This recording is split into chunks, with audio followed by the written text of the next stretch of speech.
to hear the older men talking by the bar.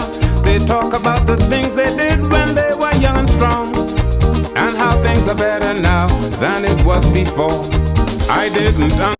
The interesting, let's talk about the difference in accents of the Turks Islanders and the Caicos Islanders. Now, maybe with the young people there, it doesn't mean much. This has changed.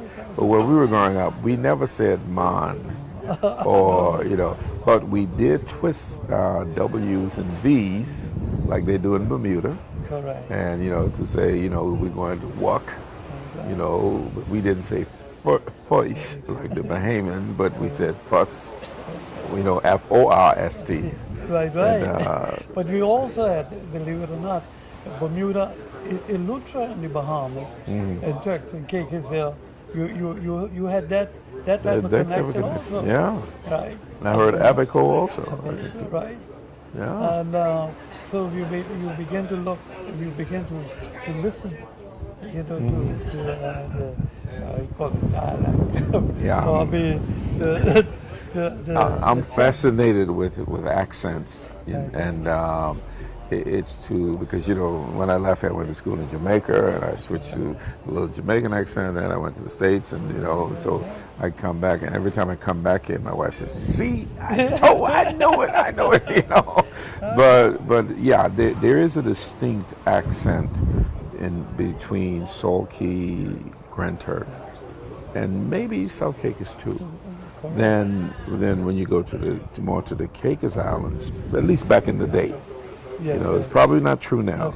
You would hear a stronger, accent. We really didn't have much of an quote accent. Would you say that? For some strange reason, I mean, it sounds from what I've been, I don't know, it was the influence of the U.S. I think it was. Here and Grand Turk more than ever before, you could detect a bit of that U.S. That's right. Salt Key, they put an S on everything. There you go. So that's why we would say Soul Keys and JB's. Right.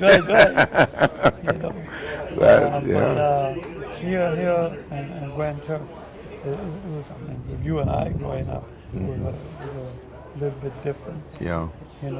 But also, a number of our younger people would not know that you had plantations here in Grand Turk. That's right. Some people call them fields, but we used to say Alice Christian Plantation. Yeah. And down by Big Gate, if you look there, they grew a number of my grandfather inherited some plantations from his father's slave master, whose name is James Missick, also. Now my father's name was James Missick, but not that James Missick. There was another white guy. He was buried over in St. Thomas Churchyard. My wife happened to see it. My wife, who's not from here, she happened to see the name one time. We were here for a funeral, and she said, "There's a James Missick's grave out there." I said, "That's not my father. He's in the Baptist shop." So yeah, I mean, there were plantations here. I think the Friths are looking at a plantation now down at Little Bluff. But they have. It was really like a coconut grove they had down there. Yeah. Oh, okay. I mean, massive coconut plants and palm that basically, for some reason, there's some disease wipe out. Oh, wipe it all out. But Little Bluff, for those who don't know, is really right below where the naval base, the lighthouse. Correct. Right below the lighthouse on towards the easy thing about Grand Turk is sort of like Manhattan where I live. Yeah, right across from North Creek. Yeah, right near North Creek. But the thing what I like about Grand Turk is it's just like Manhattan. It's north, south, east, east, west. Yeah. So it would be west of the lighthouse, down the hill. That plantation that they were talking about, and yeah. The Francis family had quite a bit of, they grew quite a bit of stuff in that area. And there was some arrangements dealing with the lease of that property during the occupation to their occupation. But basically, when the U.S. government, the naval facilities, you know. Oh, when they took over. Right. And, But the lease of the property, because post-World War II, the arrangement with the U.S. government and the British government, yeah, you know, you had the naval facility, and you have Pan Am RCA. that's right. So one on the northern end of the island, the north, it's called the North Base. North Base and then South Base. And South Base, you have And- RCA, And Pan Am. North Base was the naval base, naval facility. and the South Base was the Air Force. Air Force, RCA, Yeah. Pan Am. Pan Am ran, eventually yeah, into NASA. yeah. And that's where we were involved in the space In program. the space industry. Tell us a little bit about that. Well, involvement. it was during the space age, you had President at that time. It was President Kennedy. Kennedy. Yeah. It was President Kennedy. So Lyndon Johnson. Lyndon Johnson was vice came. president. Yeah, that's right. Yeah. And John Glenn splashed down here in the waters here in Right out here. Grand Yeah. Right. And he was brought in and debriefed here. You'll see the story in the museum there. Yeah. With him taking a dive, scuba Yeah. dive, and I understood he had to be saved. I met him many years later in Washington, and he and I sat down. The minute I mentioned Grand Duck, he said, "Let's sit down." And he told me, he said the first thing he did when he saw this beautiful water out here, said that he went right out here. He said he went diving. And I was like, wait a minute, how could you do that? You just came out of space. He said he couldn't resist it.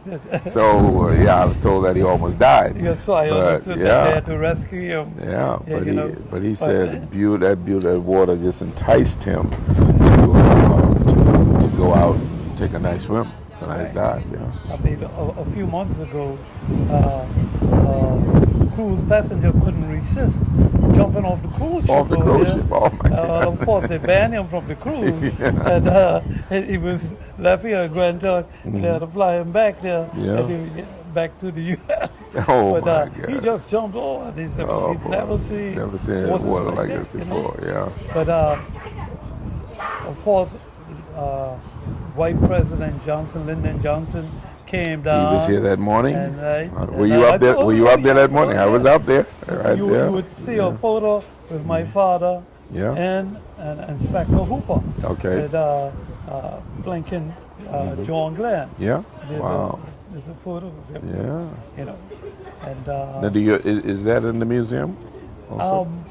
they had a copy of it. I don't know what you need to but get I that still- in the I museum. still have yeah. it. Yeah, we need to get that in still the have museum. The original, you know. Yeah.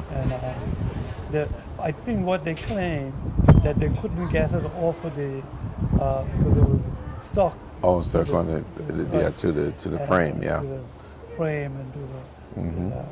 So let's briefly let's talk about what it was like growing up, going to school on a parade and all of that. This was the good old days. Yeah, well, there's one high school and the Turkey Caicos Island Yeah. was the secondary school. Secondary school. Yeah, Wasn't yeah, even right. Helena Robinson at the time. It Right. was just a secondary school. Secondary school, and you had the secondary school and the Primary. primary school. The secondary was the militia building, they call it, because that was built there post World War II or during World War II when you had what we call the Home Guard, Wow. the regiment here. And where we are, right here, we had, they used to call it Goner's Terrace. They actually had Just to guns. look out, Yeah, correct, looking what out. you Yeah. see here. And then next door here was part of the barracks also. That's interesting. And a number of young men, especially out of North Caicos, came here and they joined the regiment. Yeah. And they were trained here.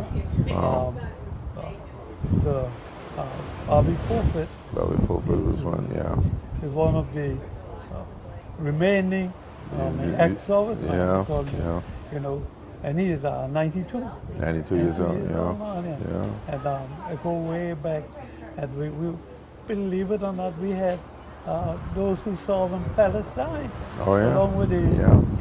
with Edward Hamilton. That's right. Bentley Hamilton's father. Yeah. Father there. Yeah. He was in Palestine with the British armed forces. So there are turks and Caicos Islanders who served during World War I and who served during World War II. II and all that. Yeah. And Turks and Caicos made contribution. I don't know if you noticed, in the museum, there's a photo of an ambulance. Yeah. I saw Actually, that. purchased with funds raised here in Turks and Caicos during World War II. Wow. To a contribution towards should I use freedom in this?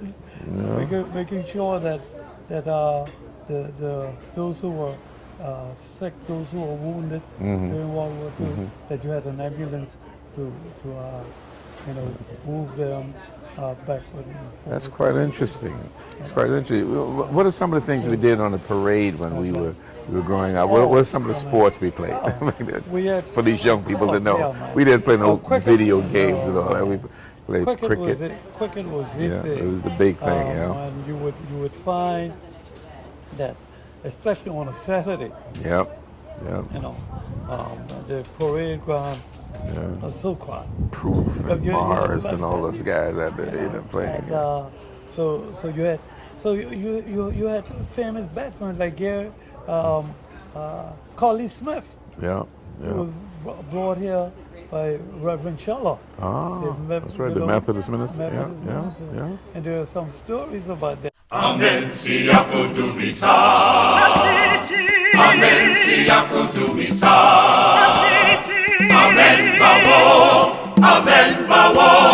Amen, siyaku dumisa. Amen, siyaku dumisa. Amen, siyaku dumisa. Amen, bawo. Amen, bawo. Amen, siyaku dumisa. Amen, sing praises to the Lord. Amen, sing praises to the Lord. Amen, sing praise. Amen, sing praise. Amen, sing praises to the Lord. Amen, sing praises to the Lord. Amen, sing praises to the Lord. Amen, sing praise. Amen, sing praise. Amen, sing praises to the Lord. Amen, siyaku dumisa. Amen, siyaku dumisa. Amen, bawo. Amen, bawo. Amen, siyaku dumisa.